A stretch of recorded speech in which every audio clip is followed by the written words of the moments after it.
نحمده ونستعينه ونستغفره ونؤمن به ونتوكل عليه ونعوذ بالله من شرور أنفسنا ومن سيئات أعمالنا ونعوذ بالله من شرور أنفسنا ومن سيئات أعمالنا من يهده الله فلا مضل له ومن يضلله فلا هادي له أشهد أن لا إله إلا الله وحده لا شريك له وأشهد أن سيدنا ونبينا وحبيبنا وشفيعنا ومولانا محمدا عبده ورسوله صلى الله عليه وعلى آله وصحبه وسلم أما بعد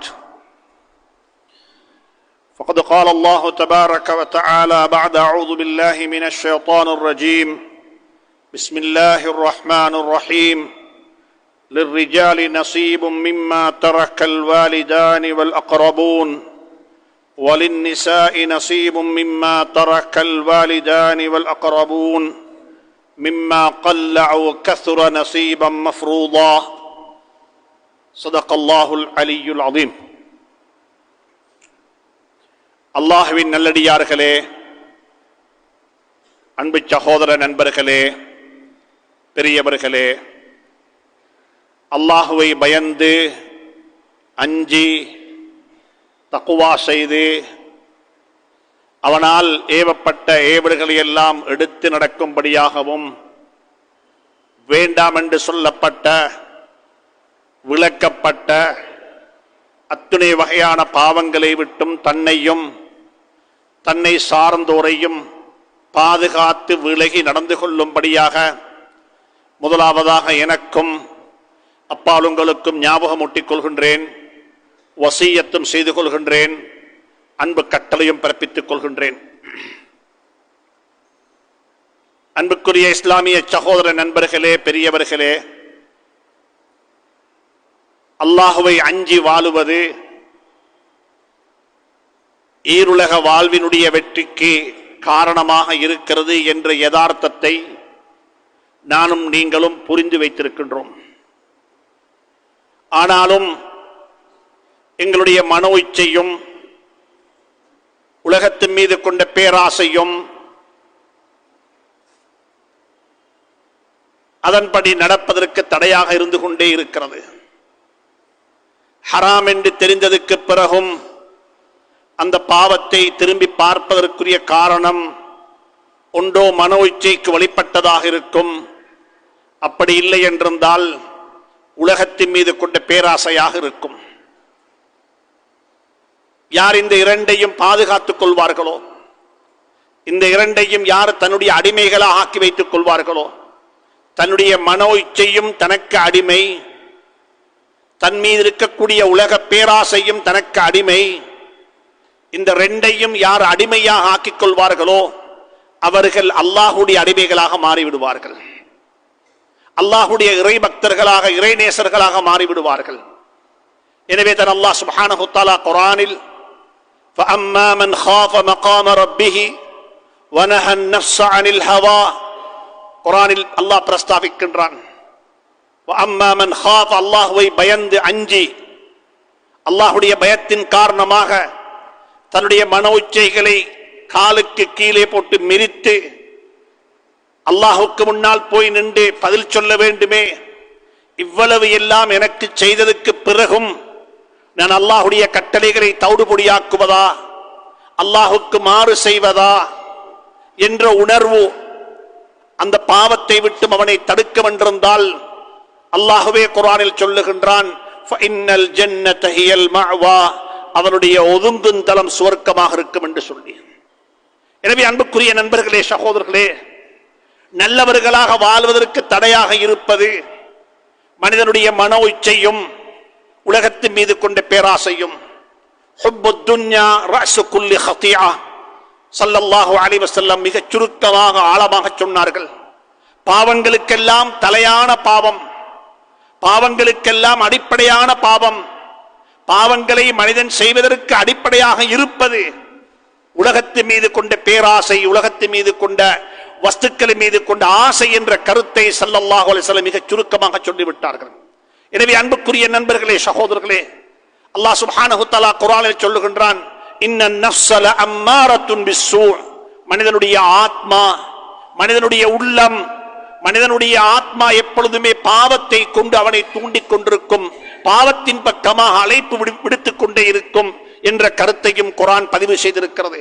எனவே அன்புக்குரிய நண்பர்களே, சகோதரர்களே, எல்லா சந்தர்ப்பத்திலும் எல்லா நிலைமைகளிலும் எங்களை யாரு பார்க்காவிட்டாலும் ஒருவன் பார்த்துக் கொண்டிருக்கின்றான்.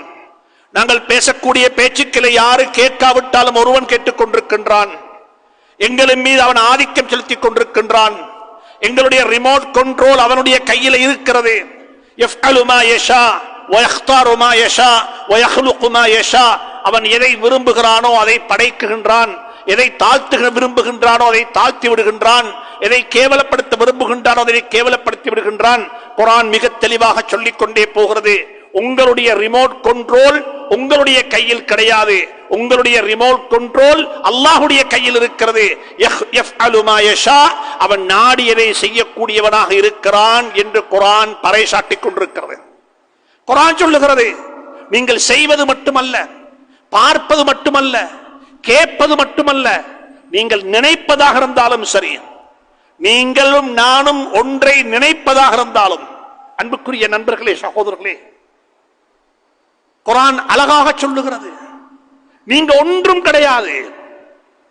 பார்ப்பது, கேட்பது, செய்வது, நடப்பது, தொழுவது மட்டுமல்ல. லா ஹவுல வலா குவத இல்லா பில்லாஹ். ஒரு நன்மையான கர்மத்தை செய்வதற்கு எனக்கு சக்தி கிடையாது. ஒரு பாவத்தை விட்டும் தன்னை பாதுகாத்துக் கொள்வதற்குரிய ஆளுமை எனக்கு கிடையாது. அல்லாஹ்வுடைய உதவி, துணை, அருள் இல்லாமல். அல்லாஹ் சொல்லுகிறான் குர்ஆனில், வமா தஷாஊன இல்லா ஐயஷா அல்லாஹ். அல்லாஹ்வுடைய நாட்டம் இல்லாமல் உங்களால் ஒன்றை நாடவும் முடியாது. நீங்க நாடுவதற்கும் அல்லாஹ்வுடைய நாட்டம் வேண்டும். எங்களுக்கு எல்லாருக்கும் விருப்பம், தக்பீர் கட்டிவிட்டால், தொழுகைக்காக வேண்டி தக்பீரத்து இஹ்ராம் செய்து விட்டால் அனைத்தையும் மறந்து அல்லாஹ்வுடைய சிந்தனையிலேயே தொழுது முடிக்க வேண்டும் என்பது என்னுடைய விருப்பம். பள்ளிக்கு வரக்கூடிய ஒவ்வொருவரும் மிக கஷ்டப்பட்டு தக்பீரத்து தஹ்ரீம் செய்வார்கள். அல்லாஹ்வை நினைத்து, அல்லாஹ்வுக்காக வேண்டி கிபிலாவை முன்னோக்கி இப்படி தொழுகிறேன் என்று சொல்லி தன்னுடைய நிய்யத்தை உறுதி செய்து கொள்வார்கள். அப்படிப்பட்ட நிலையில் கூட அல்லாஹ் சொல்லுகிறான், வமா தஷாஊன இல்லா ஐயஷா அல்லாஹ். அல்லாஹ்வுடைய நாட்டம் என்று சொல்லக்கூடிய ஒன்று இல்லாமல் உங்களுக்கு அந்த தொழுகையை கூட சரியாக தொழுது முடிக்க முடியாது. நீங்க தொழுவதாக இருந்தாலும் அந்த தொழுகையை உள்ளச்சம் இறையச்சமுடைய தொழுகையாக தொழுது முடிப்பதற்கு கூட அல்லாஹ்வுடைய அருளும் அல்லாஹ்வுடைய உதவியும் தேவை என்ற கருத்தை நாங்கள் விளங்கி வைத்திருக்கின்றோம். குர்ஆன் பறைசாட்டிக் கொண்டிருக்கிறது. எனவே அன்புக்குரிய நண்பர்களே, சகோதரர்களே, எல்லா சந்தர்ப்பத்திலும் முடியுமான அளவு நன்மையான கர்மத்தை செய்வோம். முடியுமான அளவு நன்மையான கர்மங்களில் வஃபீ ذلك فليتنافس المتنافسون. போட்டி போடக்கூடியவர்கள், முண்டி அடித்துக் கொண்டு முயற்சி செய்யக்கூடியவர்கள் நல்ல விடயங்களில் முயற்சி செய்து கொள்ளட்டும். எனக்கு இதுவரையில தஹஜ்ஜத்துடைய பாக்கியம் கிடைக்கவில்லை, ஆனால் சுபஹுடைய தொழுகையை ஜமாத்துடன் தொழக்கூடிய பாக்கியம் எனக்கு கிடைத்திருக்கிறது. ஆனா தஹஜ்ஜத்தும் தொழ வேண்டும். வஃபீ ذلك فليتنافس المتنافسون. அதுல போட்டி போட்டுக் கொள்ளுங்கள். இன்னும் குர்ஆன் ஓதக்கூடிய பாக்கியம் எனக்கு சரியாக கிடைக்கவில்லை, அதுல போட்டி போடுவோம். தர்மம், தான தர்மம் செய்வதற்குரிய அவகாசம், சந்தர்ப்பம் எனக்கு கிடைக்கவில்லை, வஃபீ ذلك فليتنافس المتنافسون. அதுல போட்டி போட்டுக் கொள்வோம். அல்லாஹ் சுப்ஹானஹு தஆலா எனக்கும் உங்களுக்கும் துணை புரிவானாக, அருள் செய்வானாக. அல்லாஹ்வை அஞ்சி பயந்து அல்லாஹ்வுக்காக வேண்டி பாவத்தை விட்டு விரண்டோடி அவனுடைய அருளையும் சுவனத்தையும் பெற்றுக்கொள்ள இறைவன் துணை புரிவானாக. அன்புக்குரிய இஸ்லாமிய சகோதரர்களே, பெரியவர்களே, நண்பர்களே, ஆதம் அலைஹிஸ்ஸலாத்து வஸ்ஸலாம் அவர்கள் தொடக்கம் கடைசி தூதர், இறுதி தூதர் ஸல்லல்லாஹு அலைஹி வஸல்லம் அவர்கள் வரும் வரைக்கும் வந்த எல்லா நபிமார்களும் இந்த உம்மத்தை, இந்த மனித கோடிகளை இஸ்லாத்தின் பக்கம் அழைத்தார்கள். இஸ்லாம் என்று சொல்லக்கூடிய மார்க்கம் நானும் நீங்களும் நினைத்து வைத்திருப்பது போன்று ஸல்லல்லாஹு அலைஹி வஸல்லம் அவர்கள் உலகத்துக்கு கொண்டு வந்த ஒரு மார்க்கம் அல்ல. அந்த மார்க்கத்தை கடைசியாக போதிக்க வந்தவர் தான் ஸல்லல்லாஹு அலைஹி வஸல்லம் அவர்கள். எல்லா நபிமார்களும் ஆதம் அலைஹிஸ்ஸலாத்து வஸ்ஸலாம் தொடக்கம் எல்லா நபிமார்களும் உலகத்தில் வந்து தாவா செய்தது, உலகத்தில் வந்து மக்களுக்கு சொன்னது, இஸ்லாத்துக்குள்ள வாங்குவோம், முஸ்லீம்களாக மாறிவிடுங்கள், இஸ்லாமியர்களாக வாழுங்கள்.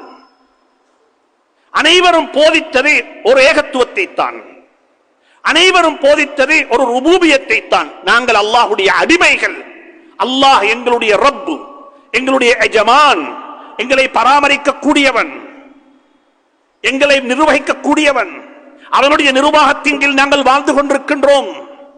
தக்பீர் கட்டிக்கொண்டு அதைத்தான் சொல்லுகின்றோம், அல்ஹம்துலில்லாஹி ரப்பில் ஆலமீன், அகிலத்தாரை பராமரிக்க கூடிய ரப்.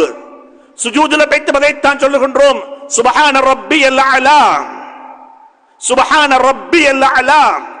சுஜூதுல வைத்து ருக்கூல வைத்து அதைத்தான் சொல்லுகின்றோம், சுப்ஹான ரப்பி, சுப்ஹானல்லாஹ்.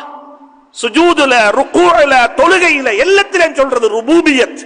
நான் அல்லாஹ்வுடைய அடிமை, அல்லாஹ் என்னை நிர்வகித்துக் கொண்டிருக்கின்றான், அல்லாஹ் என்னை நிர்வாகம் செய்து கொண்டிருக்கின்றான். அன்புக்குரிய நண்பர்களே, சகோதரர்களே, அப்படிப்பட்ட இறைவணக்கத்தின் பக்கம், அப்படிப்பட்ட தௌஹீதின் பக்கம், அப்படிப்பட்ட ருபூபியத்தின் பக்கம் எல்லா நபிமார்களும் அழைப்பு விடுத்தார்கள். சையதுனா நூஹ் நபி அலைஹிஸ்ஸலாத்து வஸ்ஸலாம் அவர்கள் சொன்னதை குர்ஆன் சொல்லுகிறது.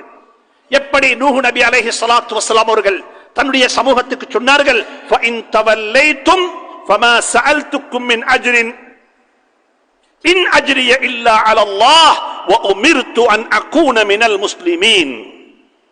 நானும் நீங்களும் தக்பீர் கட்டிக்கொண்டு வான மினல் முஸ்லிமீன் என்று சொல்லுவது போல நூஹ் நபி அலைஹிஸ்ஸலாத்து வஸ்ஸலாம் அவர்களும் தாவா செய்தது, அழைப்பு கொடுத்தது, வ உமிர்து அன் அகூன மினல் முஸ்லிமீன், நான் ஒரு முஸ்லிமாக வாழ வேண்டும் என்றுதான் பணிக்கப்பட்டிருக்கின்றேன், அதற்குத்தான் எனக்கும் அழைப்பு விடப்பட்டிருக்கிறது. எனவே நான் ஒரு முஸ்லிம் என்ற கருத்தை சையதுனா நூஹ் நபி அலைஹிஸ்ஸலாத்து வஸ்ஸலாம் அவர்கள் உலகத்துக்கு பிரஸ்தாபித்தார்கள். இப்ராஹிம் அலைஹிஸ்ஸலாத்து வஸ்ஸலாம் குர்ஆன் பேசக்கூடிய ஒரு அழகான நபி, அழகான வாழ்க்கை வரலாறு. எப்படிப்பட்ட வாழ்க்கை வரலாறு, எப்படி துஆ செய்தார்கள், எப்படி பிரார்த்தனை செய்தார்கள், ஒரு வாப்பா மகன் என்றால் எப்படி வாழ வேண்டும் என்பதற்கெல்லாம் அழகான உதாரணமாக இப்ராஹிம் அலைஹிஸ்ஸலாத்து வஸ்ஸலாமுடைய வாழ்க்கையை அல்லாஹ் ஆக்கி வைத்திருக்கின்றான். இஸ் கால லஹு ரப்புஹு அஸ்லிம், இப்ராஹிம் அலைஹிஸ்ஸலாத்துக்கு அல்லாஹ் சொன்னான், நீங்கள் முஸ்லிமாகி விடுங்கள். இஸ் கால லஹு ரப்புஹு அஸ்லிம் قال أسلمت لرب العالمين أسلمت لرب العالمين سبحان الله. ووصى بها إبراهيم بنيه ويعقوب يا بني إن الله اصطفى لكم الدين فلا تموتن إلا وأنتم مسلمون. இப்ராஹிம் அலைஹிஸ்ஸலாம் உலகத்துக்கு சொன்னதும் இஸ்லாத்தை தான். முஸ்லிம்களாக வாழுங்கள், அல்லாஹ்வை நம்பி வாழுங்கள், இறைபக்தர்களாக வாழுங்கள். ஆமன்து பில்லாஹி வ மலாயிகத்திஹி வ குதுபிஹி வ ருசுலிஹி, அந்த விசுவாசத்தை வலுப்படுத்திக் கொள்ளுங்கள். என்னுடைய வாழ்க்கைக்கு எடுத்துக்காட்டு முன்மாதிரி நபிமார்கள், என்னுடைய வாழ்க்கைக்கு இருக்கக்கூடிய வழிகாட்டி குர்ஆனும் வேதங்களும். சுப்ஹானல்லாஹ். அன்புக்குரிய நண்பர்களே, சகோதரர்களே, நபி இப்ராஹிம் அலைஹிஸ்ஸலாத்து வஸ்ஸலாம் காபா ஆலயத்தை கட்டி முடித்துவிட்டு கேட்ட துஆ என்ன? காபா ஆலயத்தை கட்டி முடித்துவிட்டு அல்லாஹ்விடத்தில் கேட்ட துஆ, ரப்பனா வஜ்அல்னா முஸ்லிமைனி லக் ومن ذريتنا أمة مسلمة لك وأرنا مناسكنا وتب علينا إنك أنت التواب الرحيم. இஸ்லாத்தின் பக்கமாக எங்களை முஸ்லிம்களாக வாழவை, இஸ்லாத்தில் வாழவை, சிலை வணக்கத்தை விட்டு பாதுகாப்பாயாக என்று சொல்லி எல்லாம் நபிமார்கள் துஆ கேட்டிருக்கிறார்கள், நபிமார்கள் பிரார்த்தனை செய்தார்கள்.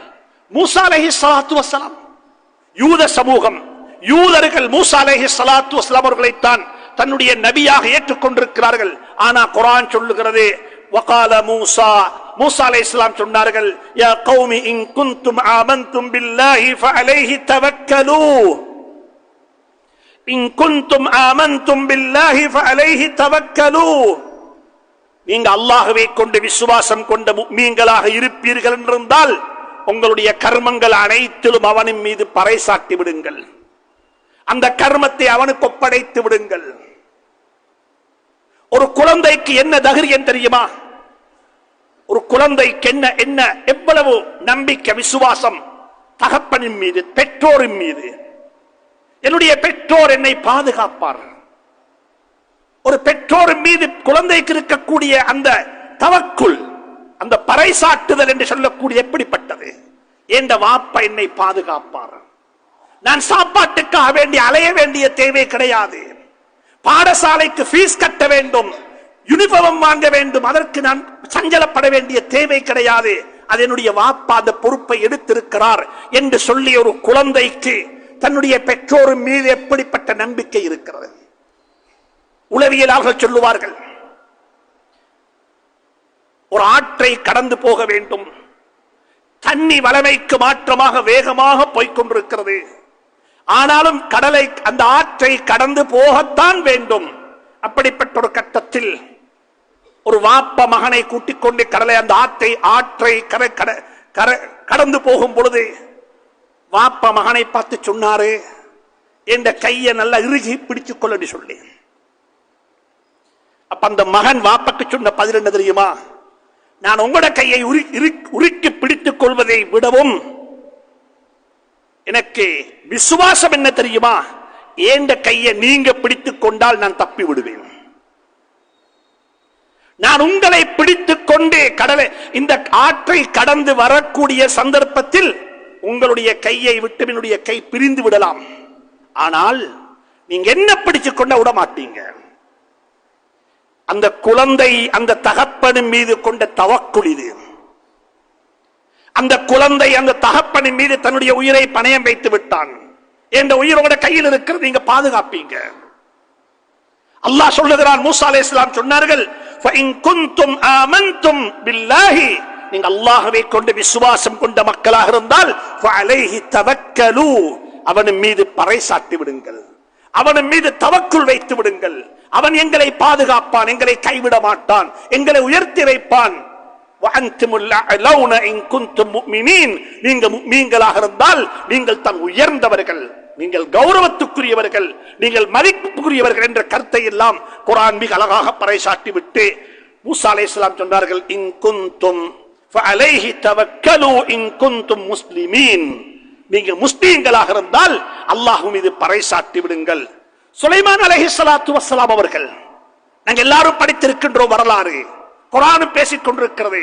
சுலைமான் அலைஹிஸ்ஸலாத்து வஸ்ஸலாம் அந்த பல்கீஸ் என்ற பெண்மணிக்கு கடிதம் அனுப்பினார்கள்.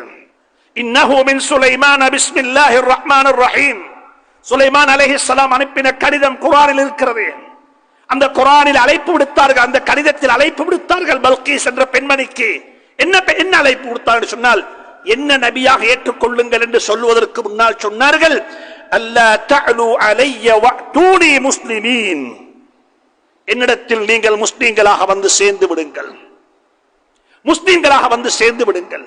எனவே அன்புக்குரிய நண்பர்களே, சகோதரர்களே, இஸ்லாம் என்று சொல்லக்கூடியது எல்லா நபிமார்களாலும் உலகத்துக்கு போதிக்கப்பட்ட ஒரு மார்க்கம். அந்த மார்க்கத்தை கடைசியாக பூர்த்தி செய்ய வந்தவர், போதிக்க வந்தவர் காத்தமுல் அன்பியா சையதுல் முர்சலீன் தாஜுல் மதீனா முஹம்மதுர் ரசூலுல்லாஹி ஸல்லல்லாஹு அலைஹி வஸல்லம். எனவே அன்புக்குரிய நண்பர்களே, சகோதரர்களே, இஸ்லாம் என்று சொல்லக்கூடியது ஒரு நம்பிக்கை, ஒரு விசுவாசம், ஒரு அகீதா, ஒரு கொள்கை, ஒரு சிந்தனை. இது வெறுமனே வணக்க வழிபாடுகள் மட்டுமல்ல, இது ஒரு சீசனுக்கு செய்கிற அமல் அல்ல, இது ஒரு சீசனுக்கு செய்கிற சில ஆக்டிவிட்டிஸ் அல்ல. இது ஒரு கொள்கை, இது ஒரு அகீதா, இது ஒரு ஏகத்துவம். இதற்கு பின்னால் நபித்துவம் இருக்கிறது, அல்லாஹ்வுடைய வேதங்கள், மறுமை நாளை பற்றிய விசுவாசம். அன்புக்குரிய நண்பர்களே, சகோதரர்களே, இந்த இஸ்லாம் எங்களோட வாழ்க்கையில் எவ்வளவு தூரத்துக்கு இருக்கிறது. நான் அல்லாஹ்விடத்தில் பதில் சொல்ல வேண்டுமே என்ற உணர்வு யாருக்கு இருக்கிறது? பேசக்கூடாத, கலைக்கக்கூடாத தொலைபேசி இலக்கங்களுக்கெல்லாம் பேசிவிட்டு அவைகளை நாங்கள் அழித்து விடுகின்றோம், யாரோ ஒருவனுக்கு பயந்து. அல்லாஹ் என்ன செய்வான்? இன்னா குன்னா நஸ்தன்சிஹு மா குன்தும் தஅமலூன், நீங்க என்ன செய்து கொண்டிருக்கிறீர்களோ அவைகள் எல்லாம் நீங்க அழித்தாலும் அது பதிவு செய்யப்பட்ட பதிவாகியே இருக்கிறது. அது உங்களுக்கு முன்னால சமர்ப்பிக்கப்படும். அது உங்களுக்கு முன்னால் தரப்படும். மறுமை நாளை பற்றிய விசுவாசம், கபருடைய கேள்வி கணக்கு. அல்ஹாக்குமுத் தகாசுர், உலகத்தை அதிகப்படுத்த வேண்டும், உலகத்தில் ஒரு கனவானாக வாழ வேண்டும், உலகத்தில் தலை நிமிர்ந்து வாழ வேண்டும், அனைவரும் என்னை ஏறெடுத்து பார்க்க வேண்டும் என்பதற்காக வேண்டி உலகத்தில் நீங்கள் வாழ்ந்து கொண்டிருக்கிறீர்கள். இவைகள் அனைத்து எதுவரைக்கும் தெரியுமா? கபரை சந்திக்கும் வரைக்கும். கபரை சந்திக்கும் வரைக்கும். அல்ஹாக்குமுத் தகாசுர் ஹத்தா ஸுர்துமுல் மகாபிர். கொஞ்ச நேரம் அவகாசம் எடுத்து, ஒரு 10 நிமிடம் எடுத்து கபரடிக்கு போய் நின்று கொஞ்சம் பார்த்துட்டு வாருங்களேன். இவர்கள் யார், எப்படி வாழ்ந்தார்கள், எங்கே இருக்கிறார்கள், இவர்கள் சம்பாதித்தவைகள் எங்கே, இவர்களுடைய குழந்தைகள் எங்கே இருக்கிறார்கள்? அன்புக்குரிய நண்பர்களே, சகோதரர்களே, அந்த கபர் எனக்கும் உங்களுக்கும் பாடம் சொல்லும். மனிதா, இன்று பலரை பார்க்க நீ வந்திருக்கிறாய், என்றோ ஒரு நாள் நீனும் வரத்தான் இருக்கிறாய். தனிய வந்துடாதே, வெறும் கையோட வந்து விடாதே, நல்லவைகளை எடுத்துக்கொண்டு வா. நீண்ட பயணம், தனிமையில் வாழ வேண்டும், சுக செய்தி கேட்பதற்கு யாருமே வரமாட்டார்கள். அப்படிப்பட்ட நிலைமையை நானும் நீங்களும் சந்திக்கத்தான் இருக்கின்றோம். எனவே உலகத்தில் வந்து எல்லா நபிமார்களும் இந்த கொள்கைகளை போதித்தார்கள், ஈமானை போதித்தார்கள், தௌஹீதை போதித்தார்கள், நபித்துவத்தை போதித்தார்கள், ரிசாலாவை போதித்தார்கள், மறுமை நாளை பற்றி சொன்னார்கள், வேத நூல்களை பற்றி சொன்னார்கள், நபிமார்களை பற்றி சொன்னார்கள். இப்படியாக பல விடயங்களை பற்றி நபிமார்கள் கொள்கை அடிப்படையில் சொன்னது போல ஷரீஅத் என்று சொல்லி, மார்க்கம் என்று சொல்லி, அந்தந்த காலத்துக்கு ஏற்ற மாதிரி, அந்தந்த காலத்துக்கு தேவையான அடிப்படையில் மார்க்கத்தையும் சொன்னார்கள். மார்க்க சட்ட திட்டங்களில் முரண்பாடுகள் அல்ல, மார்க்க சட்ட திட்டங்களில் காலத்துக்கு ஏற்ப, சந்தர்ப்பத்துக்கு ஏற்ப அவைகள் மாறிக்கொண்டே இருந்தது. ஷரீஅத்தில் வித்தியாசம் இருந்தாலும் கூட இஸ்லாமிய கோட்பாடுகளில் வித்தியாசம் இருக்கவில்லை. ஒவ்வொரு காலத்துக்கு தேவையான சட்டம் அடுத்த காலத்தில் இது மாற்றப்பட்டது, அந்த காலத்தில் இல்லாத சட்டம் இந்த காலத்துக்கு கொண்டு வரப்பட்டது. இப்படியாக நாங்கள் இஸ்லாத்தை புரிந்து வைத்திருக்கின்றோம். எனவே அன்புக்குரிய நண்பர்களே, சகோதரர்களே, இஸ்லாத்தில் அல்லாஹ்வுடைய கட்டளைகள் 3ஆக பிரிக்கப்பட்டிருக்கிறது. இந்த விடயத்தை கொஞ்சம் கவனமாக ஒரு தேவையோடு இதை கேட்போம். எங்கட வாழ்க்கையினுடைய பல பிரச்சனைகளுக்கு தீர்வாக அமையும். அல்லாஹ்வுடைய கட்டளைகளை 3ஆக பிரிக்கலாம். குர்ஆன்ல பல 100 கட்டளைகள் இருக்கிறது. நோய் வந்தா வைத்தியம் செய்ய வேண்டும், பசி வந்தா சாப்பிட வேண்டும், வயது வந்தா கல்யாணம் முடிக்க வேண்டும், தொழ வேண்டும், ஹஜ் செய்ய வேண்டும், நோன்பு பிடிக்க வேண்டும். இதே போல ஒருத்தர் மௌத்தாகிவிட்டா அவருடைய அனந்தர சொத்து பங்கு வைக்கப்பட வேண்டும். ஒருவர் கல்யாணம் முடிப்பதாக இருந்தா மஹர் கொடுக்க வேண்டும். இப்படி குர்ஆன்ல பல 100 சட்டங்கள் இருக்கிறது, ஏவல்கள், விளக்கல்கள் இருக்கிறது. குர்ஆன் ஏவிக்கொண்டே இருக்கிறது. சாப்பிடுங்கள், குடியுங்கள், ஆடை அணிந்து வாழுங்கள், சுப்ஹானல்லாஹ். இப்படியாக அல்லாஹ்வுடைய கட்டளைகளை 3ஆக பிரிக்கலாம். சில கட்டளைகள் இருக்கிறது, கட்டளைகள் மட்டும் அல்லாஹ்வின் புறத்திலிருந்து வந்திருக்கும். அதை நடைமுறைப்படுத்துவது உங்களோட ஊருக்கும், உங்களோட தேசத்துக்கும், உங்களோட கலாச்சாரத்துக்கும் ஏற்ற முறையில அதை நீங்கள் செய்து கொள்ளுங்கள்.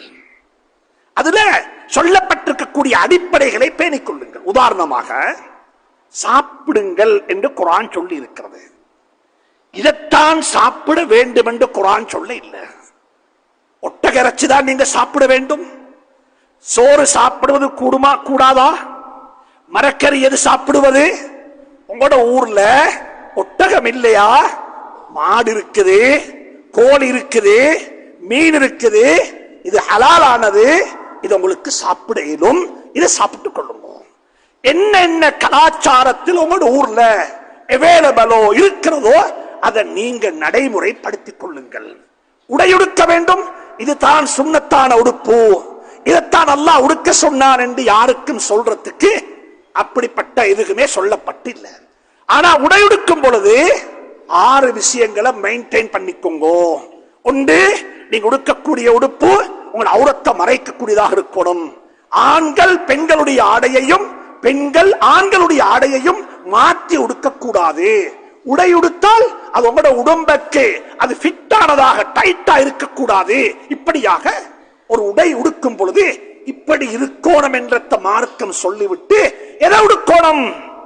நீங்க அமெரிக்காவில் வாழ்வதாக இருந்தா அங்க இருக்கிற கிளைமேட், அங்க இருக்கிற வெதர், அங்க இருக்கிற காலநிலை, அங்க இருக்கிற சூழ்நிலைக்கு ஏற்ப உடுப்ப உடுத்துக் கொள்ளுவீங்க.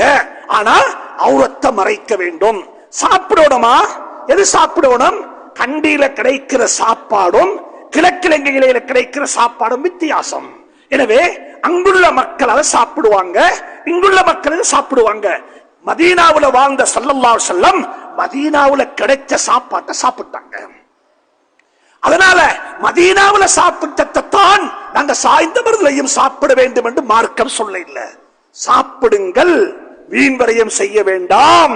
சாப்பிடுங்கள், ஹலாலாக தின்னுங்கள், ஹலாலை தேடி சாப்பிடுங்கள், சாப்பிடுங்கள், ஆரோக்கியமானதை சாப்பிடுங்கள். எதை சாப்பிட வேண்டும், என்ன இருக்கிறதோ அதை ஹலாலாக சாப்பிட்டுக் கொள்ளுங்கள். இப்படியாக மார்க்கத்தில் ஏராளமான கட்டளைகள் இருக்கிறது. அதை செய்யுங்கோ. உங்களோட ஊர்ல என்ன இருக்கிறதோ முறைகள், அந்த முறைகளை பார்த்து பேணி முறையாக செய்து கொள்ளுங்கள். உதாரணமாக வைத்துக் கொள்ளுங்கள், நோய் வந்தா வைத்தியம் செய்ய வேண்டும்.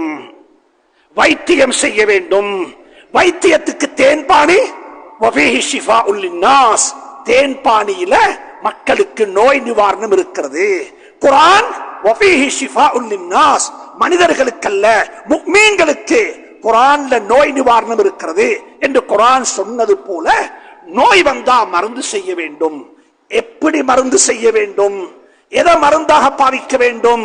இல்ல, அது உங்களோட ஊர்ல என்ன இருக்கிறதோ அதை நீங்க மருந்தாக எடுத்து பாவித்து உங்களோட ஆரோக்கியமான வாழ்வுக்கு நீங்க பழி பார்த்துக் கொள்ளுங்கள் என்று குர்ஆன் ஹதீஸ் எங்களுக்கு மிக அழகாக வழிகாட்டி இருக்கிறது. மதீனாவுல வாழ்ந்த ஸல்லல்லாஹு அலைஹி வஸல்லம் இதைத்தான் செய்தார்கள். அதைத்தான் நீங்க கிழக்கிழங்கையிலையும் செய்ய வேண்டும் என்று உங்களுக்கு மார்க்கம் பணிக்க இல்லை. அப்படி யாருக்காவது செய்ய முடியுமா? ஸல்லல்லாஹு அலைஹி வஸல்லம் இப்படித்தான் செய்தார்கள். அதை நீங்க செஞ்சுக்கோங்க. அதை இன்னமொத்தருக்கு அதை அழைப்பு கொடுத்து அது தாவா செய்வதற்கு அதிகாரம் எனக்கும் உங்களுக்கும் கொடுக்கப்பட இல்லை. இது ஒரு கட்டளை. சுருக்கம் என்ன? கட்டளைகள் இருக்கிறது. எப்படி செய்யணும்டா ஊர்ல இருக்கிறத பார்த்து செஞ்சுக்கோங்க. தாவா செய்ய வேண்டும். தாவா களத்தில் இருக்கிறோம். எப்படி தாவா செய்ய வேண்டும்? தாவா சுப்ஹானல்லாஹ். பாங்குக்கு சொல்லுகின்றோம், அல்லாஹும்ம ரப்ப ஹாதிஹி தஅவத்தி தாம்மா. பரிபூர்ணமான தாவத் அஸான். அல்லாஹ்வை பற்றி சொல்லிவிட்டு, நபியை பற்றி சொல்லிவிட்டு, தொழுகையின் பக்கமாக அழைத்துவிட்டு, இஸ்லாத்தை பற்றி சாட்சி சொல்லிவிட்டு, இது ஒரு பரிபூர்ணமான தாவா. இந்த தாவா அஸான்ல சொல்லப்படுகிறது. இந்த தாவா எப்படி செய்ய வேண்டும்? எழுத்தால செய்யலும், அஹ்லாக்கால செய்யலும், நடைமுறையாக செய்யலும், இருக்கக்கூடிய ஊடகங்களை பாவித்து செய்யலும். எப்படி தாவா செய்யணும்? அந்தந்த காலத்துல என்னென்ன வழியில நல்லவைகளை மக்களுக்கு பரத்த முடியுமோ அந்த வழியில் அதை பரத்துறதுக்குரிய ஏற்பாடுகளை செய்யுங்கோ என்பது தான் தாவாவுடைய அடிப்படையாக இருக்கிறது. இது ஒரு பகுதி. இரண்டாவது ஒரு பகுதி இருக்குது. அது என்ன தெரியுமா? அல்லாஹ் அடிப்படைய சொல்லி இருப்பான். ஆனா அதை எப்படி செய்யணும்ன்றத உங்களோட விருப்ப பிரகாரம் செய்யலாது.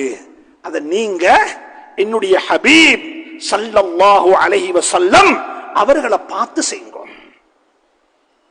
வஅகீமுஸ் ஸலாஹ், நீங்க தொழணும். நீங்க ஜும்மாவுக்கு வந்திருக்கிறீங்க. இது குர்ஆன்.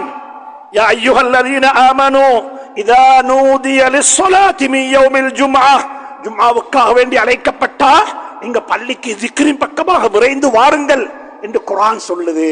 ஜும்மா 2 ரக்காத்து தான் தொழ வேண்டும், ஹுத்பாவுக்கு பிறகுதான் தொழ வேண்டும், ஹுத்பா முந்தி இருக்க வேண்டும், ஹுத்பாவில் இப்படித்தான் ஹுத்பா ஓத வேண்டும். இவைகள் அனைத்தையும் அல்லாஹ் சொல்லிவிட்டான். நீங்க இந்த டீடைல்ஸ நபியினுடைய வாழ்க்கையில பார்த்துக்கோங்க. நபி சொன்னாங்க ஸல்லல்லாஹு அலைஹி வஸல்லம், சல்லு கமா ரஅய்துமூனி உஸல்லி. தொழ சொன்னது அல்லாஹ், எப்படி தொழணும் என்றத நான் எப்படி தொழுகிறேனோ அப்படி பார்த்து படிச்சுக்கோங்க. வலில்லாஹி அலன்னாஸி ஹஜ்ஜுல் பைத். ஹஜ்ஜுக்கு போகணும், ஹஜ் செய்யுங்க சொன்னாங்க ஸல்லல்லாஹு அலைஹி வஸல்லம். ஹஜ் செய்ய சொன்னது அல்லாஹ், ஹஜ்ஜுடைய கடமையை நிறைவேற்ற சொன்னது அல்லாஹ். ஆனா ஹஜ் எப்படி செய்யணும் என்றத ஹுது அன்னி மனாசிகக்கும், உங்களோட ஹஜ்ஜை எப்படி செய்யணும் என்றத எனக்கிட்ட பார்த்துக்கோங்க. நான் ஹஜ் செஞ்சிருக்கிறேன், நான் அரஃபாவில் இருந்தேன், நான் மினாவுக்கு போனேன், நான் முஸ்தலிஃபாவில் இருந்திருக்கின்றேன், நான் சஃபா மர்வாவில் தொங்கோட்டம் ஓடினேன், காபத்துல்லாஹ்வை வலம் வந்திருக்கின்றேன், ஹஜ்ல சுது கல்லுக்கிட்ட இருந்து நான் ஆரம்பிச்சேன். ஹுது அன்னி மனாசிகக்கும், தொழுகைய, ஹஜ்ஜ, ஜகாத்த, நோம்ப, தொழுகையினுடைய நேரத்தை, உதுவுடைய ஃபர்துகளை, சுன்னத்துகளை, இவைகள் அனைத்தையும் நீங்க நபியினுடைய வாழ்க்கையை பார்த்து படிச்சுக்கோங்க. 2 விஷயம் சொல்லிட்டேன். ஒன்று, சில கட்டளைகள் இருக்கிறது, அது அல்லாஹ்வுடைய கட்டளை தான். ஆனா உங்களோட ஊர்ல, உங்களோட கலாச்சாரத்துல, உங்களோட சூழல்ல எப்படி இருக்குதோ அதுக்கு ஏத்த மாதிரி அதை செஞ்சுக்கோங்க. இன்னும் ஒன்று இருக்கிறது, அதுல சூழல் கலாச்சாரம் எதுவும் செல்லுபடியாக மாட்டாது. நபி சொன்னது போல, நபி செய்தது போல நீங்க அதை செய்ய பாருங்க. தொழுக, நோம்பு, ஜகாத்து, அகீகா கொடுக்கிறது, உதுஹியா கொடுக்கிறது, பாங்கு சொல்றது, இப்படியாக ஏராளமான பகுதி இருக்கிறது. ஹஜ்ரத் ரசூலுல்லாஹுடைய வாழ்க்கையை பார்த்து நாங்க படிச்சு கொண்டது. 3வது ஒரு பகுதி இருக்கிறது, அது ஒரு ஆச்சரியமான பகுதி. அது என்ன தெரியுமா? சட்டத்தை சொன்னதும் அல்லாஹ், அந்த சட்டத்தை நடைமுறைப்படுத்துவதற்குரிய வழிகாட்டலையும் தந்தது அல்லாஹ். அது இன்னமொத்தருக்கு அல்லாஹ் கையடிச்ச உடல்ல, அது இன்னமொத்தருக்கு அல்லாஹ் கொடுக்க இல்லை. அல்லாஹ்வே அதை மிக தெளிவாக சொல்லிட்டான். அதுல இன்னமொரு ஒப்பீனியன், ஹதீஸ் லைஃப், ஹதீஸ் சஹீஹ், அந்த இமாம் இப்படி சொன்னாரு, இதுக்கு இப்படித்தான் கருத்து என்று சொல்லி யாருக்குமே கருத்து சொல்றதுக்கு அவகாசம் இல்லாத அளவுக்கு அல்லாஹ் நேரடியாக அதை சொல்லிட்டான். அதுல ஒரு சில சட்டங்கள் தான் இருக்கிறது, ஒரு சில சட்டங்கள். அதுல ஒன்று என்ன தெரியுமா? இதெல்லாம் மக்கள் அப்படியே புறக்கணித்து விட்டார்கள்.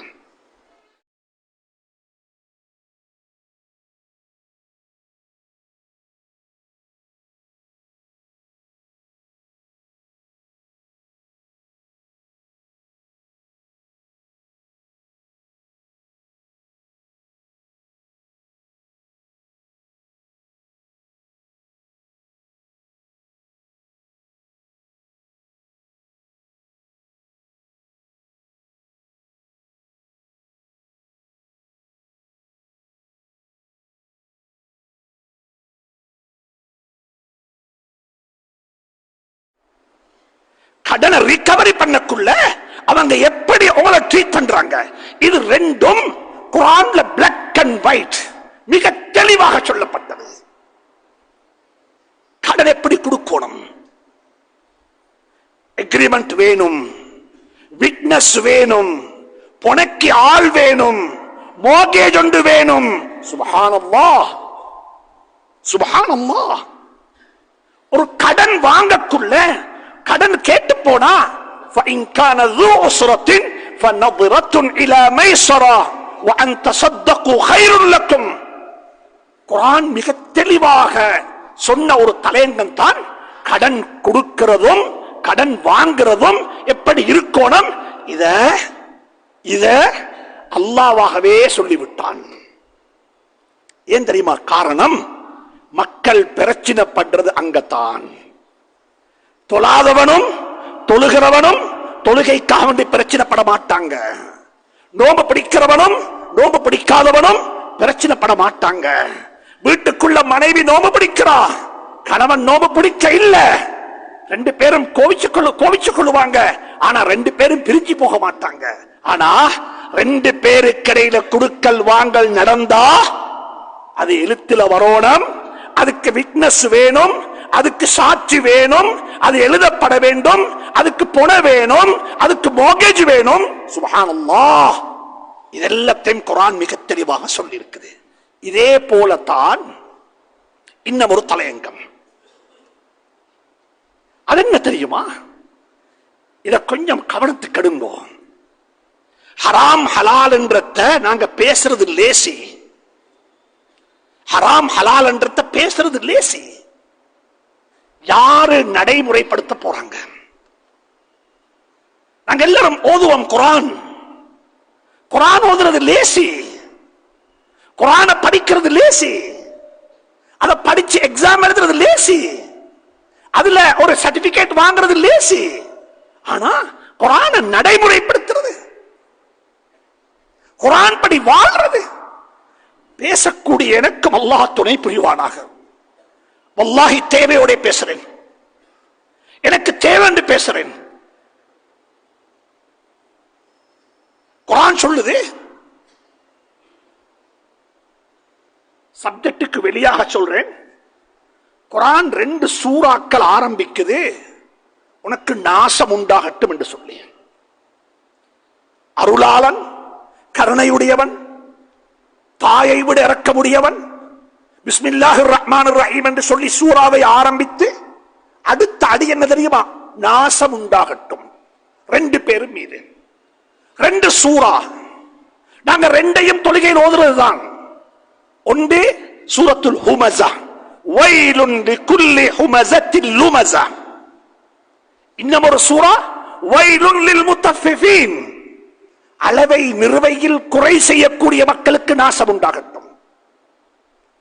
இந்த அளவை நிறுவை என்று சொல்லும் பொழுது எங்கட பார்வை, எங்கட சிந்தனை போறது அந்த தராசின் பக்கமாக, அந்த மீன் வியாபாரியின் பக்கமாக, அந்த கொள்முதல் கடையில சாமான்களை நிறுத்தி விற்கிறவனின் பக்கமாக. அங்க மட்டுமல்ல, அரச உத்தியோகம் செய்யக்கூடியவர்கள், பாடசாலையில் கல்வி கற்பிக்கக்கூடியவர்கள், ஆசிரியர்கள், ஆசிரியைகள், மதரசாக்களுடைய உலமாக்கள், ஏன் நான் கூட உங்களுடைய ஒரு மணித்தியாலத்தை எனக்கு தந்திருக்கிறீர்கள். இது எனக்கு தரப்பட்ட அளவை நிறுவை. இதை சரியாக பயன்படுத்தாவிட்டால் எனக்கு நாசம் உண்டாகும். உண்மையை சொல்லாமல் உண்மையை சலிப்பிவிட்டு போய்விட்டால் எனக்கும் சொல்லுகிறான், நீ அளவை நிறுவையில் குறை செய்து விட்டாய் என்பதாக. அன்புக்குரிய நண்பர்களே, சகோதரர்களே, ஹராம் ஹலால் என்பது நானும் நீங்கள் நினைப்பது போன்று வட்டி இல்லாத ஒரு சமூகம் மட்டுமல்ல. அளவை நிறுவை என்றால் பாடசாலையில் கல்வி கற்பிக்கின்றோமா, மதரசாவில் கல்வி கற்பிக்கின்றோமா? முதலாவது உள்ளத்தில் கையை வச்சு கேட்டு பாருங்கள், இந்த பணிக்கு நான் பொருத்தமானவனா? அனைவருக்கும் கற்றுக்கொள்ளலாம், ஆனால் எல்லோராலும் கற்பிக்க முடியாது. எல்லாருக்கும் கற்றுக்கொள்ள முடியும், ஆனால் எல்லோராலும் கற்பிக்க முடியாது. கற்பித்தல் என்பது ஒரு பேஷன், கற்பித்தல் என்பது ஒரு திறமை, கற்பித்தல் என்பது ஒரு கலை, கற்பித்தல் என்பது ஒரு ஆர்ட்.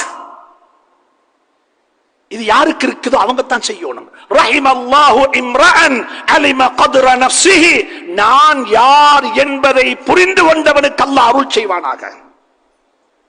எனவே அன்புக்குரிய நண்பர்களே, சகோதரர்களே, ஹராம் ஹலால பற்றி பேசுவது ஒரு தனி தலையங்கமாக கதைக்க வேண்டும். அல்லாஹ் சொன்ன ஒரு முக்கியமான ஒன்றுதான், சர்தாரே ஆலம் தாஜுல் மதீனாவுக்கு கூட அல்லாஹ் கையடிக்க உடல்ல. இதுல நீங்களும் பேச வேண்டாம், இதை நானே முடித்துக் கொள்கிறேன் என்று சொல்லி சொன்ன ஒரு தலையங்கம் தான் அனந்தர சொத்து சம்பந்தமானது. ஒருவர் மௌத்தாகிவிட்டால் அவருடைய சொத்துக்கள் எப்படி பங்கு வைக்கப்பட வேண்டும், அது எப்படி பங்கிட்டு கொடுக்கப்பட வேண்டும். கண்ணியமான உலமாக்களுக்கு சொல்லுகின்றேன், மதரசாக்களுக்குள்ளேயும் வகுப்பறைகளுக்குள்ளேயும் மதரசாக்களுடைய நூலகங்களுக்குள்ளேயும் மதரசாக்களுடைய எக்ஸாம் பரீட்சை பேப்பர்களையும் பதுங்கி நிற்கக்கூடிய, முடங்கி நிற்கக்கூடிய இந்த இல்முல் மீராஸ் அனந்தர சொத்து சம்பந்தமான சட்ட திட்டங்களையும் அதனுடைய பாரதூரங்களையும் அதை பற்றியுள்ள தெளிவையும் விளக்கத்தையும் சமூகமயப்படுத்துங்கள், சமூகத்துக்கு கொண்டு வாருங்கள், சமூகத்தில் போட்டு பேசுங்கள், சமூகத்தை சிந்திக்க வையுங்கள், சமூகத்தை கொஞ்சம் விழிப்பூட்டுங்கள். ஏனென்றால் பேசப்படாத தலையங்கமாக அனந்தர சொத்து சம்பந்தமான தலையங்கம் மாறிவிட்டது. குர்ஆன் என்ன சொல்லுகிறது? இந்த ஆயத்தை கொஞ்சம் கவனமாக கேளுங்கள். للرجال نصيب مما ترك الوالدان والأقربون وللنساء نصيب مما ترك الوالدان والأقربون مما قل أو كثر. குர்ஆன் சொல்லுகிறது, ஒரு ஆண் மௌத்தாகிவிட்டால், ஒரு வாப்ப மௌத்தாகிவிட்டால் பிள்ளைகளுக்கும் மனைவிக்கும் அவருடைய பெற்றோருக்கும் சொத்தில பங்கு இருக்கிறது. இத கொஞ்சம் சூரத்து நிசாவுடைய ஆயத்து, இத பிரட்டுங்கள், சூரத்து நிசாவை பிரட்டி கொஞ்சம் அலசி பாருங்கள். லிர்ரிஜாலி நஸீபுன், ஒரு வாப்ப மௌத்தாகி விட்டாரு, வாப்ப மௌத்தானா ஆண் குழந்தைகளுக்கு பங்கு இருக்குது, பெண் குழந்தைகளுக்கு பங்கு இருக்குது, தாய் தந்தைக்கு பங்கு இருக்குது, மனைவிக்கு பங்கு இருக்கிறது என்று சொல்லி குர்ஆன் சொல்லிவிட்டு சொல்லுகிறது, ஞாபகத்தில் வச்சுக்கோங்க, விட்டு விட்டு போன பொருள் மிம்மா கல்ல, கொஞ்சமாக இருக்கலாம். பெரிய 10 ஏக்கர் வயல், சாய்ந்த மரத்தில் 5 கடை, கொழும்புல 2 ஊடு, அப்படி ஒன்றும் விட்டுட்டு போக இல்ல. இது அல்லாஹ் சொல்லுகிறான். அவர் விட்டுட்டு போன என்ன தெரியுமா? அவர் விட்டுட்டு போனது அவர் கையில கட்டி இருந்த ஒரு கடிகாரமும், அவருடைய வீட்டுக்குள்ள இருந்த 2-3 புத்தகங்களும், அவருடைய பரதேசியான ஒரு வீட்டுக்குள்ள இருந்து சில தளபாடங்களும், இவைகளைத்தான் விட்டு விட்டு போனாரு. அல்லாஹ் சொல்லுகிறான், விட்டு விட்டு போன பொருள் மிச்சமாக இருக்கலாம், கொஞ்சமாக இருக்கலாம், அதிகமாக இருக்கலாம், சிறிதளவாக இருக்கலாம், அதை பற்றி நீங்க அலட்டிக் கொள்ள வேண்டாம்.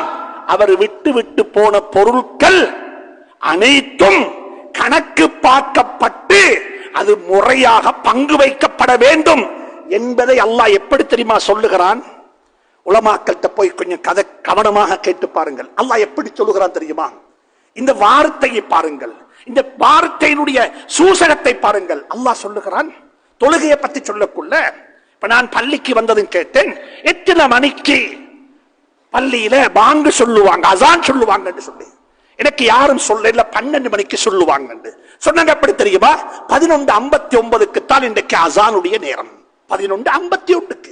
ஏன்னா 12 என்று சொன்ன என்ன வரும்?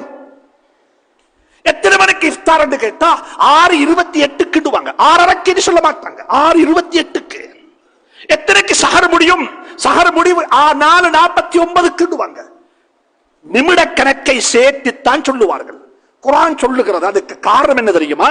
இன்ன ஸலாத கானத் அலல் முஃமினீன கிதாபன் மவ்கூதா, நேரம் குறிப்பிடப்பட்ட, சுப்ஹானல்லாஹ், நேரம் குறிப்பிடப்பட்ட வக்துகளாக, நேரங்களாகத்தான் தொழுகையினுடைய நேரம் அளக்கப்பட்டிருக்கிறது, பிரிக்கப்பட்டிருக்கிறது. எங்களுக்கு சொல்லலாது 4:49 5 மணி ஆக்கிடுவோம் என்று யாருக்கும் சொல்ல முடியாது. அது எப்படி தெரியுமா? 49 தான், 50 தான், 51 தான். அதற்கு சொல்லக்கூடிய வார்த்தை பிரயோகம் கிதாபன், அதாவது இன்ன ஸலாத்த கானத் அலல் முஃமினீன கிதாபன் மவ்கூதா. இந்த கிதாபன் மவ்கூதா என்பது போலவே அல்லாஹ் குர்ஆன்ல சொல்லுகிறான், நஸீபன் மஃப்ரூதா. ஒருத்தர் விட்டு விட்டு போன சொத்து, தொழுகையினுடைய நேரத்தை நீங்க சொல்லும் பொழுது எப்படி சூசகமாக முறையாக சொல்லுகிறீர்களோ அதே மாதிரியாக அவருடைய சொத்து மதிப்பீடு செய்யப்பட்டு அது முறையாக பங்கு வைக்கப்பட வேண்டும். ஆண்களுக்கு இவ்வளவோ, பெண்களுக்கு இவ்வளவோ, தகப்பனாருக்கு இவ்வளவோ, தாய்க்கு இவ்வளவோ, மனைவிக்கு இவ்வளவோ, 2 மனைவி இருந்தால் என்ன செய்வது? இப்படி எல்லாம் குர்ஆன் சூசகமாக அல்ல, மிக தெளிவாக, திட்ட தெளிவாக, கருத்து சொல்ல யாருக்குமே இடமில்லாத அளவுக்கு குர்ஆன் சொல்லிவிட்டது. இப்ப நான் கேட்கிறேன், இந்த குர்ஆன் ஓதக்குள்ள இமாம் அவர்கள் தவறு இழைத்து விட்டால் சில சந்தர்ப்பங்கள்ல இமாம நாங்க திட்டலாம். ஆனா இந்த ஆயத்து ஏன் ஓதப்படுகிறது? என்ற வாழ்க்கையில இருக்கிறதா? என்ற வாழ்க்கையில இருக்கிறதா? ஒவ்வொரு ஊர்ல ஒவ்வொரு கலாச்சாரம். மத்திய மாகாணத்துக்கு போனால் அவங்க ஒரு கலாச்சாரம், கிழக்கிழங்கைக்கு வந்தால் இன்னும் ஒரு கலாச்சாரம். மாற்று மதத்தவர்களுடைய கலாச்சாரம் எங்களின் மீது ஊடுருவி அனந்தர சொத்து சம்பந்தமாக சிந்திப்பதற்கு கூட முடியாத அளவுக்கு நாங்கள் மாறிவிட்டோம்.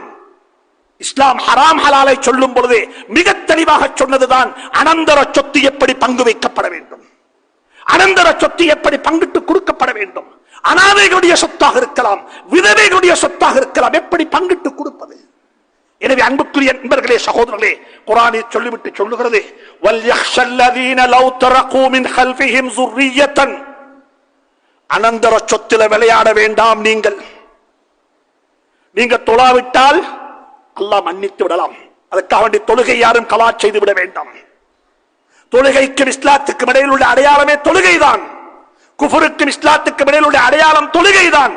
அன்புக்குரிய நண்பர்களே, சகோதரர்களே, அனந்தர சொத்துல நீங்க விளையாடுவீங்க என்றிருந்தால், அனாதைகளுடைய சொத்துக்களை பராமரிக்காமல் அதை சூறையாடுவீங்க என்றிருந்தால், விதவைகளுடைய சொத்துக்களை சரியாக முறையாக பங்கிட்டு கொடுக்காவிட்டால் என்ன தெரியுமா நடக்கும்? அல்லாஹ் சொல்லுகிறான், உன் சந்ததியிலையும் அப்படிப்பட்டவர்களை உருவாக்கி அவர்களுடைய சொத்துக்களை சூறையாடக்கூடியவனை நான் உருவாக்கி விடுவேன். ஜாக்கிரதை. இன்னல்லதீன யஅகுலூன அம்வாலல் யதாமா. அனாதைகளுடைய சொத்துக்களை நீங்க அபகரித்து சாப்பிடுறீர்களா? நான மௌத்தாகி விட்டாரே, நாமட சொத்து முறையாக பங்கு வைக்கப்படவில்லை, நாமட சொத்து முறையாக திருப்பி கொடுக்கப்படவில்லை, அந்த விதவை பெண்மணிக்கு கொடுக்க வேண்டிய அளவு கொடுக்க வேண்டும், அது கொடுக்கப்படவில்லை. அன்புக்குரிய நண்பர்களே, சகோதரர்களே, கொஞ்சம் நிதானமாக சிந்தியுங்கள். அது உங்களோட பிள்ளையாக இருந்தா எப்படி இருக்கும்? மௌத்தாகி இருப்பது நீங்க, அனாதையாக இருப்பது உங்களோட பிள்ளை, விதவையாக இருப்பது உங்களோட மனைவி. அப்ப எப்படி நடப்பீங்க? நீங்க என்ன செய்வீங்க? குர்ஆன் இவைகளை பற்றி மிக அழகாக பேசி இருக்கிறது. எனவே கிழக்கிழங்கையில் வாழக்கூடிய அனைத்து சகோதரர்களுக்கும், இந்த நாட்டு மக்களுக்கும் சொல்லுகின்றேன், அனந்தர சொத்தை பங்கு வைக்கும் பொழுது கலாச்சாரம், ஊரு பின்னணி, சமூகத்தில் மாற்று மதத்தை சார்ந்த சகோதரருடைய கலாச்சாரம் உடைய ஆக்கிரமிப்பு, ஊடுருவலின் காரணமாக இது அப்படியே இல்லாமல் போய்விட்டது. சீதனம் கொடுத்து விட்டோம், குழந்தைகளுக்கு, பெண் குழந்தைகளுக்கு எல்லாவற்றையும் கொடுத்து விட்டோம்.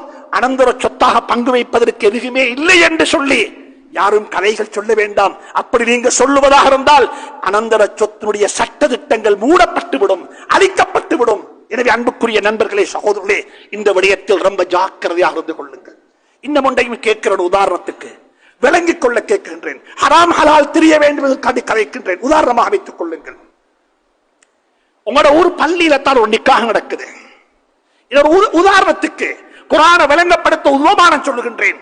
உங்களோட பள்ளியில் ஒரு நிக்காஹ் நடந்துச்சு, நல்ல ஒரு நிக்காஹ், அழகான நிக்காஹ். பள்ளிவாசலுடைய பல பேருடைய துஆவுக்கு மத்தியில நிக்காஹ் நடந்து முடிந்து விட்டது. மனைவியினுடைய தகப்பனார் வந்து, என்ற மகள் அவங்களுக்கு ஹலால் மனைவியாக நிக்காஹ் செய்து தந்து விட்டேன் என்று சொன்னாரு. அவர் ஏற்றுக்கொண்டு விட்டேன் என்று சொல்லி முடித்து விட்டார். அவ்வளவுதான் நடந்தது, வேறொன்றுமே நடக்க இல்லை. இவர் இதுக்கிடையில நிக்காஹ் முடிந்து துஆவும் முடிந்து சலாம் கொடுத்ததுக்கு பிறகு எல்லாரும் மாப்பிள்ளைய கட்டிப்பிடிச்சு அணைச்சி முஆனக்கா செஞ்சு பாரக்கல்லாஹு லக்க வ பாரக் அலைக்கும் துஆவும் செய்து விட்டு அனைவரும் போய் சேர இல்ல. அந்த பாதையை கடக்கும் பொழுது, பாதையை ரோட்டை கடக்கும் பொழுது வேகமாக வந்த ஒரு வாகனத்துக்கு அடிபட்டு அந்த மாப்பிள்ளை அதே இடத்துல மௌத்தாகிட்டார்கள் என்று வைத்துக் கொள்ளுங்களேன். அப்படி எத்தனையோ பேர் மௌத்தாகி இருக்கிறாங்க தானே. நான் கேட்கிறேன், மார்க்கம் என்ன இந்த சந்தர்ப்பத்தில்? உங்களுக்கு வேணுமென்றா ரெஜிஸ்டரை போய் சந்தித்து அந்த நிக்காஹ் கேன்சல் பண்ணி போட்டுடலாம். அவரு இன்னும் ரெஜிஸ்டருக்கு போட்டிருக்க மாட்டாரு, இன்னும் பதிவு செய்திருக்க மாட்டார். எனவே அதை கேன்சல் பண்ணிடலாம் உங்களுக்கு தேவை என்றிருந்தால். ஆனா சட்டம் என்ன, மார்க்கம் என்ன? இஸ்லாத்தை படியுங்கள், இஸ்லாத்தை நடைமுறைப்படுத்துங்கள். இந்த இஸ்லாம் என்ற வாழ்க்கையில் இல்லாவிட்டால் இந்த குர்ஆனை ஓதுவதற்கு நான் தகுதியற்றவன். இஸ்லாம் என்ன சொல்லுது? அந்த சகோதரி, அந்த பெண்மணி 4 மாசம் 10 நாள் இதா இருக்க வேண்டும்.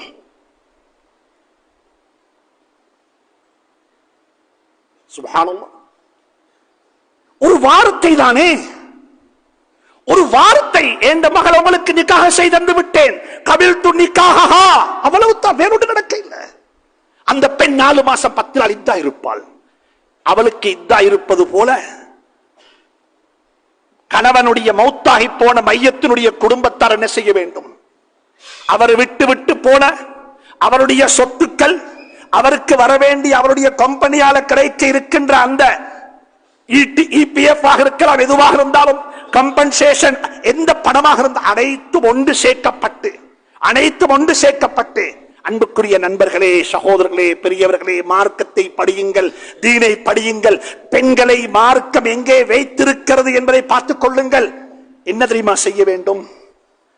அவர் விட்டு விட்டு போன முழு சொத்திலையும், அது வயலாக இருக்கலாம், வீடாக இருக்கலாம், கையில கட்டியிருந்த கடிகாரமாக இருக்கலாம், அவருடைய பாக்கெட்டில் இருந்த பேனாவாக இருக்கலாம், அவர் பாவித்த மொபைல் போனாக இருக்கலாம், அவைகள் அனைத்தும் ஒன்று சேர்க்கப்பட்டு விலை மதிப்பீடு செய்யப்பட்டு அந்த விட்டு விட்டு போன முழு சொத்திலும் நீங்க கொடுக்கிறது கொடுக்காம இருக்கிறது உங்களோட விருப்பம். ஆனா அந்த இத்தாவில் இருக்கக்கூடிய பெண்மணிக்கு இந்த கணவன் விட்டு விட்டு போன முழு சொத்திலையும் அந்த கணவனுடைய முதல் மனைவி, அவருக்கு வேற கல்யாணங்கள் முடித்தில்ல, குழந்தைகள் யாரும் இல்லை என்றிருந்தா அந்த பெண்ணுக்கு 25% சொந்தமாகிவிடும். 4 ஏக்கர் காணி இருந்தா ஒரே கணவனுக்கு சொந்தம். உங்களோட வீடு 4 கோடி ரூபாய் பொறுமதி, அந்த மாப்பிள்ளையினுடைய வீடு 4 கோடி பொறுமதி, அந்த பெண்ணுக்கு 1 கோடி சொந்தம். இப்ப உள்ளத்துல கைய வச்சு கேட்டு பாருங்க, நாங்க கொடுப்போமா? இத கொடுப்போமா? அனந்தர சொத்து என்பது மிக பயங்கரமான ஒரு தலையங்கம், ஆழமான தலையங்கம், பேசப்பட வேண்டிய தலையங்கம். இது சீதனம் வாங்கிக் கொண்டோம் என்ற தலையங்கம் அல்ல, கைக்கூலி கொடுத்து விட்டோம் என்ற தலையங்கம் அல்ல, மகரெடுத்து விட்டோம் என்ற தலையங்கம் அல்ல. இதுக்கு மேல இன்னும் இருக்கிறது வசியத்து. அனந்தர சொத்துக்கு மேல வசியத்து இருக்கிறது. ஜனாசா மையத்து விட்டு விட்டு போன கடன் இருக்கிறது.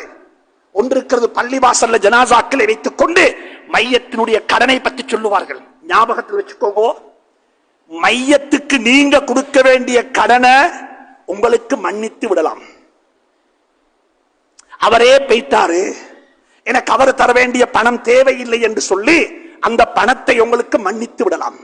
ஆனா ஞாபகத்தில் வச்சுக் கொள்ளுங்க அன்புக்குரிய சகோதரர்களே, பெரியவர்களே, நீங்கள் மையத்துக்கு கொடுக்க வேண்டிய கடன் அவரே போய்த்தாரு, இதுக்கு பிறகு யார்கிட்ட கொடுக்க நினைச்சவானம்? அந்த ஜனாசா மௌத்தான் அவருடைய மனைவி கற்பனையாக இருக்கிறார் என்றிருந்தால் அவருடைய கருவில் ஒரு குழந்தை இருக்கிறது என்று வைத்துக் கொள்ளுங்கள். நீங்க கொடுக்க வேண்டிய கடன் அல்லது நீங்க கொடுக்க வேண்டியது அனந்தர சொத்தாக மாறிவிட்டது.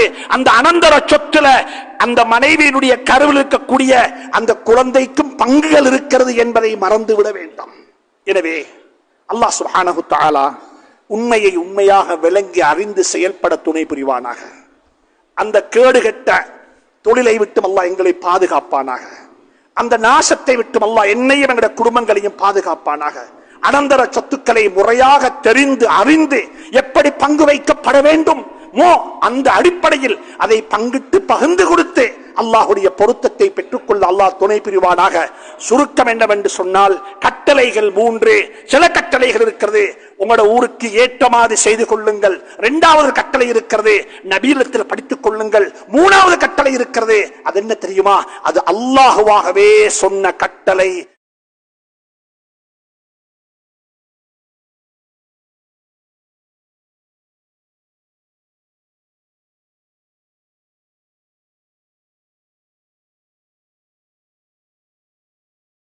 பாட சிலபஸ்ல கூட இந்த உள்வாங்கப்பட்டிருக்கிறது என்ற சந்தோஷமான செய்தியையும் உங்களுடன் பகிர்ந்து கொண்டு அல்லாஹ் சுப்ஹானஹு தஆலா என்னையும் உங்களையும் மன்னித்தருள்வானாக.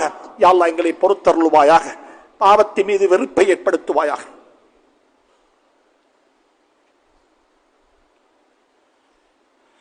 யா அல்லாஹ் பாவத்தின் மீது வெறுப்பை ஏற்படுத்துவாயாக, பாவத்தை கஷ்டமாக்கி வைப்பாயாக, பாவத்தை கசப்பாக்கி வைப்பாயாக. பாவம் செய்வதற்குரிய சந்தர்ப்பம் சூழலை அமைத்து தந்து விடாதே அல்லாஹ், எங்களை மன்னித்தருள்வாயாக. வாஹிர் தஅவானா அனில் ஹம்துலில்லாஹி ரப்பில் ஆலமீன். அல்ஹம்துலில்லாஹி அலா மன் லா துகாலிதுஹுல் ظுனூன் வலா யஸிஃபுல் வாஸிஃபூன்.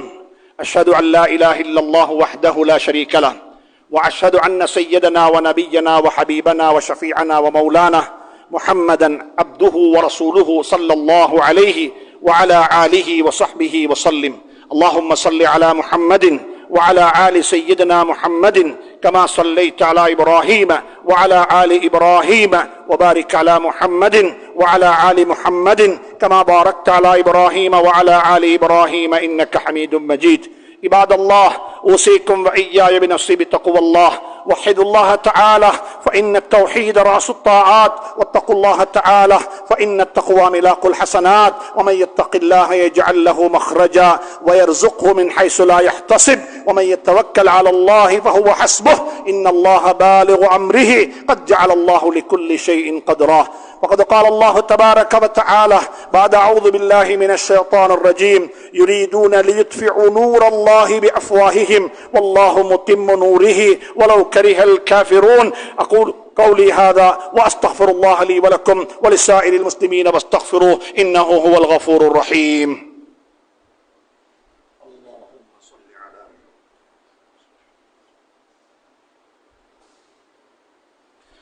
الحمد لله، الحمد لله الذي هدانا لهذا وما كنا لنهتدي لولا أن هدانا الله. أشهد أن لا إله إلا الله وحده لا شريك له، وأشهد أن سيدنا ونبينا وحبيبنا وشفيعنا ومولانا محمدا عبده ورسوله صلى الله عليه وعلى آله وصحبه وسلم. عباد الله، أوصيكم وإياي بنفسي بتقوى الله. وحدوا الله تعالى فإن التوحيد رأس الطاعات، واتقوا الله تعالى فإن التقوى ملاك الحسنات. وقد قال الله تبارك وتعالى: إن الله وملائكته يصلون على النبي يا أيها الذين آمنوا صلوا عليه وسلموا تسليما. اللهم صل على محمد وعلى آل سيدنا محمد كما صليت على إبراهيم وعلى آل إبراهيم، وبارك على محمد وعلى آل محمد كما باركت على إبراهيم وعلى آل إبراهيم إنك حميد مجيد. وقد قال النبي صلى الله عليه وسلم: أرحم أمتي بأمتي أبو بكر الصديق، وأشدهم في أمر الله عمر، وأصدقهم حياء عثمان، وأقضاهم علي، والحسن والحسين سيدا شباب أهل الجنة، وفاطمة سيدة أهل الجنة، وحمزة أسد الله وأسد رسوله صلى الله عليه وسلم. اللهم اغفر لعباس وولده مغفرة ظاهرة وباطنة لا تغادر ذنبا، وارض اللهم عنا معهم برحمتك يا أرحم الراحمين. اللهم اغفر للمؤمنين والمؤمنات والمسلمين والمسلمات. اللهم اعز الإسلام والمسلمين، اللهم اعز الإسلام والمسلمين وأذل الشرك والمشركين. اللهم إنا نسألك رضاك والجنة، ونعوذ بك اللهم من سخطك والنار. اللهم اكفنا بحلالك عن حرامك، اللهم اكفنا بحلالك عن حرامك، وأغننا بفضلك اللهم عمن سواك. اللهم إنا نسألك بأسمائك الحسنى وصفاتك العلى ألا تجعل بيننا وبين أرزاقنا أحدا سواك يا رب العالمين. اللهم ارحمنا بترك المعاصي أبدا ما أبقيتنا، اللهم ارحمنا بترك المعاصي أبدا ما أبقيتنا. ربنا تقبل منا إنك أنت السميع العليم. ربنا هب لنا من أزواجنا وذرياتنا قرة أعين واجعلنا للمتقين إماما. ربنا رب ارحمهما كما ربياني صغيرة. وصلى الله تعالى وسلم على النبي الأمي وآله وصحبه وسلم، والحمد لله رب العالمين.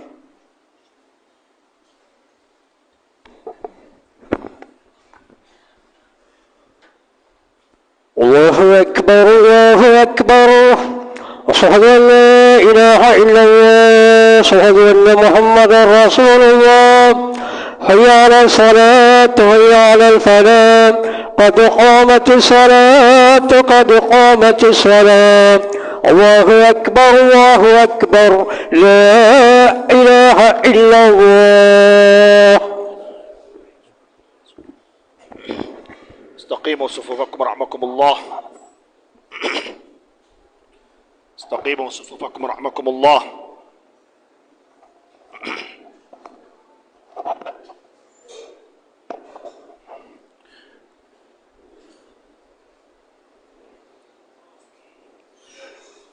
الله أكبر.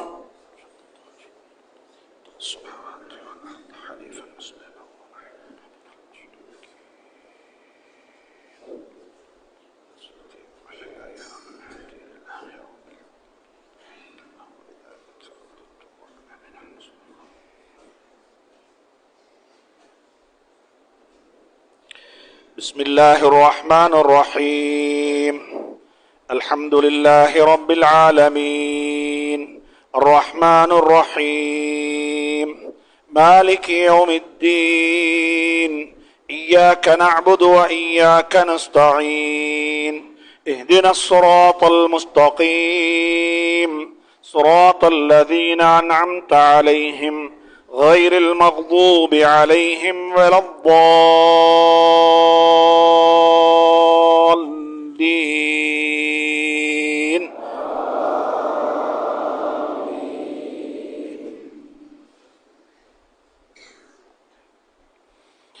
يا أيها الذين آمنوا إذا نودي للصلاة من يوم الجمعة فاسعوا إلى ذكر الله وذروا البيع ذلكم خير لكم إن كنتم تعلمون فإذا قضيت الصلاة فانتشروا في الأرض وابتغوا من فضل الله واذكروا الله كثيرا لعلكم تفلحون وإذا رعوا تجارة أو لهوا انفضوا إليها وتركوك قائما قل ما عند الله خير من اللهو ومن التجارة والله خير الرازقين.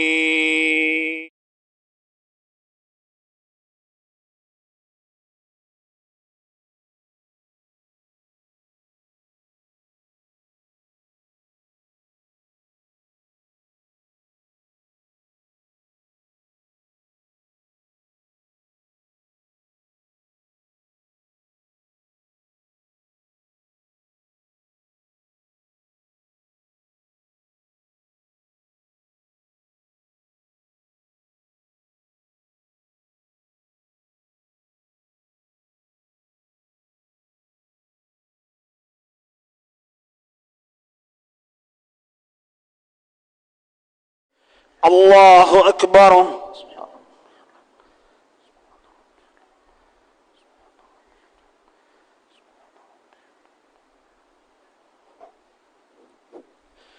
الله أكبر.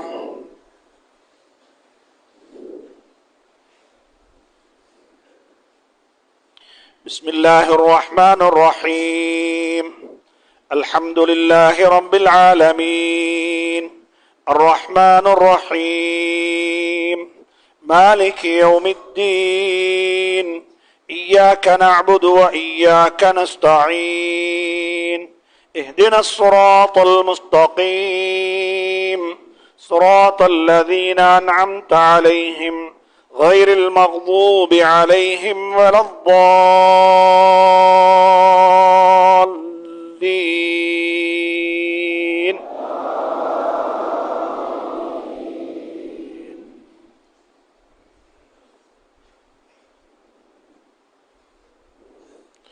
يا أيها الذين آمنوا لا تلهكم أموالكم ولا أولادكم عن ذكر الله ومن يفعل ذلك فأولئك هم الخاسرون وأنفقوا مما رزقناكم من قبل أن يأتي أحدكم الموت فيقول رب لولا أخرتني إلى أجل قريب فأصدق وأكن من الصالحين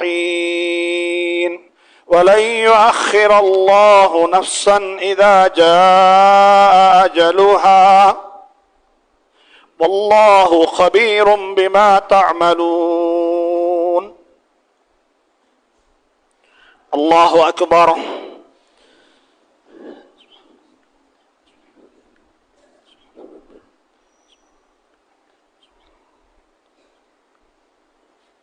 سمع الله لمن حمده.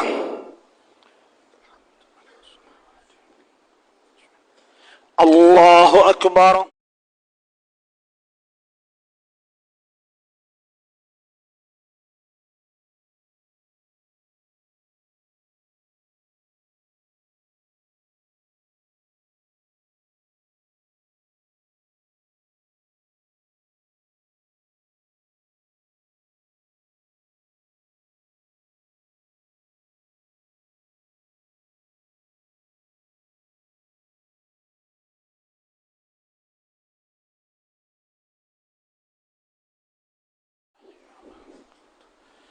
السلام عليك ورحمة الله وبركاته. السلام علينا وعلى عباد الله. أشهد أن لا إله إلا الله. أشهد أن اللهم صل على إبراهيم وعلى آل إبراهيم إنك حميد قدمت ما أخرت وأنت المؤخر. السلام عليكم ورحمة الله. السلام عليكم ورحمة الله. استغفر الله استغفر الله استغفر الله. اللهم أنت السلام ومنك السلام تبارك يا ذا الجلال والإكرام. لا إله إلا الله وحده لا شريك له، له الملك وله الحمد. الحمد لله رب العالمين حمدا يعافي نعمه ويكافي مزيدا. واعف عنا يا كريم يا رحيم يا الله.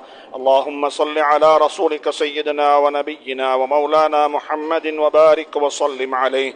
ربنا ظلمنا أنفسنا وإن لم تغفر لنا وترحمنا لنكونن من الخاسرين.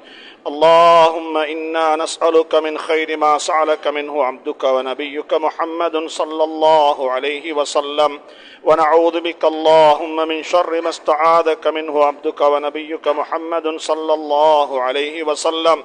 اللهم أنت المستعان وعليك البلاغ، ولا حول ولا قوة إلا بالله العلي العظيم. اللهم إنا نسألك اللهم اكفنا بحلالك عن حرامك، وأغننا بفضلك اللهم عمن سواك. اللهم اصلح لنا ديننا الذي هو عصمة أمرنا، وأصلح لنا دنيانا التي فيها معاشنا، وأصلح لنا آخرتنا التي إليها معادنا. اللهم اجعل الحياة زيادة لنا في كل خير، واجعل الموت راحة لنا من كل شر. ربنا رب ارحمهما كما ربياني صغيرا. ربنا رب ارحمهما كما ربياني صغيرا. ربنا هب لنا من أزواجنا وذرياتنا قرة أعين واجعلنا للمتقين إماما. واجعلنا للمتقين إماما.